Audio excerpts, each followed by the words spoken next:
Hey, welcome back, you crazy cats. Today we're going to be talking about heat and temperature. Let's start off here. Thermal equilibrium. Thermal equilibrium is two objects that are at the same temperature.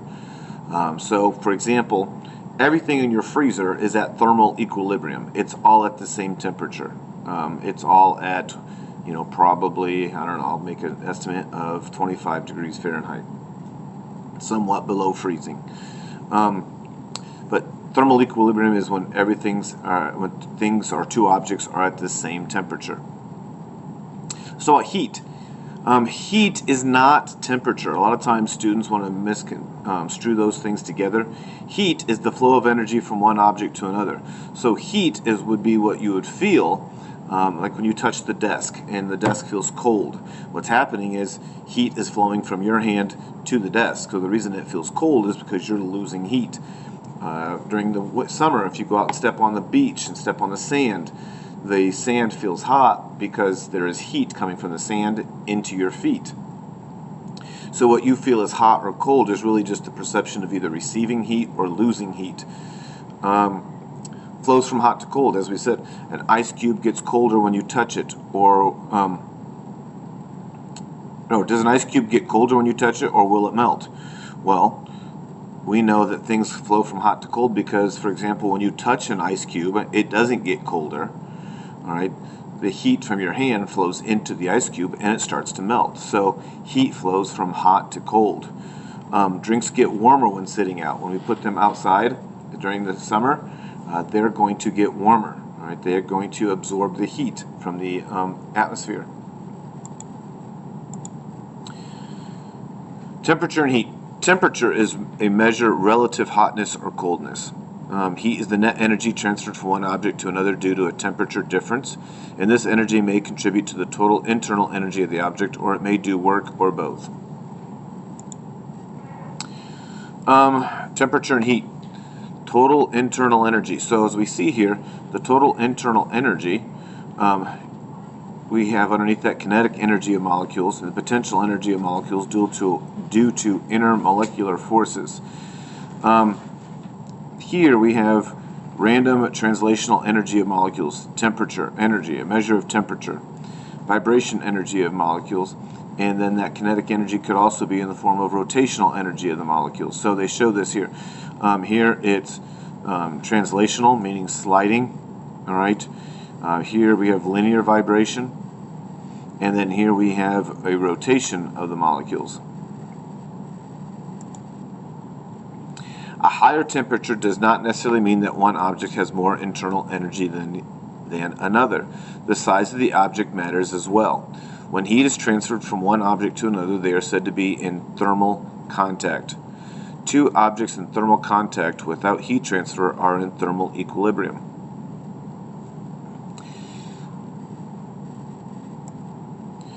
All right, converting temperatures. So we have some common ones here. Freezing point for Celsius is at 0 degrees Celsius. Kelvin would be 273 Kelvin. Notice we wouldn't say degrees Kelvin, just be Kelvin. Fahrenheit is 32 degrees Fahrenheit. Boiling would for Celsius be 100 degrees Celsius. Boiling for Kelvin is 373. And boiling for Fahrenheit is 212 degrees Fahrenheit. Now what I want you to understand here is that when it comes to Celsius and Kelvin, there's a very simple equation, and sometimes they'll write it differently, but we have here that Celsius equals Kelvin minus 273.15. It's real simple, all right? If you have something in Celsius, you add 273 to get Kelvin. If you have something in Kelvin, you subtract 273.15, and that takes you to Celsius. Now, when it comes to Fahrenheit and Celsius, we have a little bit more complicated equation, but still not incredibly complicated, just a two-step equation. If we have it in Celsius, we multiply it by 1.8, add 32 degrees, and that takes us to Fahrenheit. Okay, a thermometer is used to measure temperature. It must take advantage of some properties that depends on temperature. A common one is thermal expansion. Temperature is a measurement of the average kinetic energy of the particles.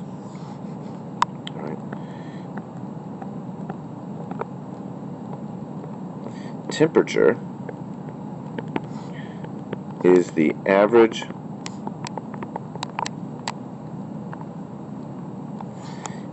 kinetic energy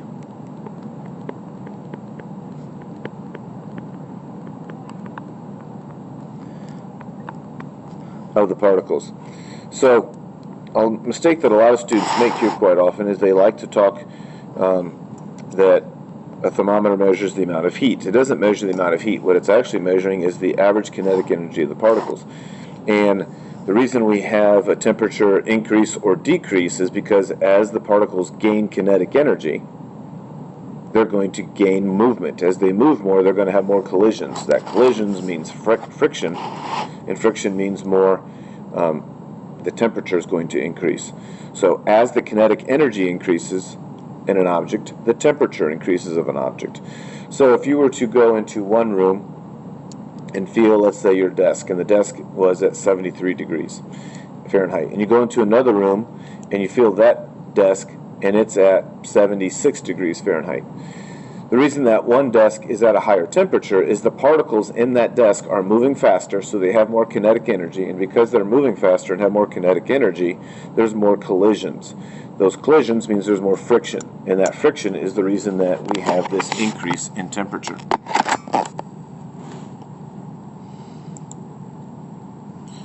Alright, melting points, boiling points. Water melts at 32 degrees and freezes at 32 degrees. How? Well, what we'll find is, as we talk about this in the days to come, is that the temperature is going to stay there for an extended time as it loses or gains energy. Changing temperature and changing state, what we're really talking about here is changing state. As it freezes or melts, it's changing state. It's going from a solid to a liquid. Those are two different things that happen at that same temperature. What's really a matter of then is how much energy it loses or gains at that temperature. If it loses enough energy, then it's going to change from a liquid to a solid. If it gains enough energy, it's going to change from a solid to a liquid at that temperature. And the same thing happens at 212. All right, water boils at 212, but it will also, steam will condense and turn back into water at 212. If it's gaining energy at 212, it's going to turn into steam, all right, because it's changing state. All right, it's more than changing temperature. It's changing temperature and it's changing state. So that's a whole different level of energy. If it's losing energy when it gets to 212, then it's going to condense because water has less energy than steam. Well, hey, I hope that was very beneficial for you guys today. I'll catch you on the flip side.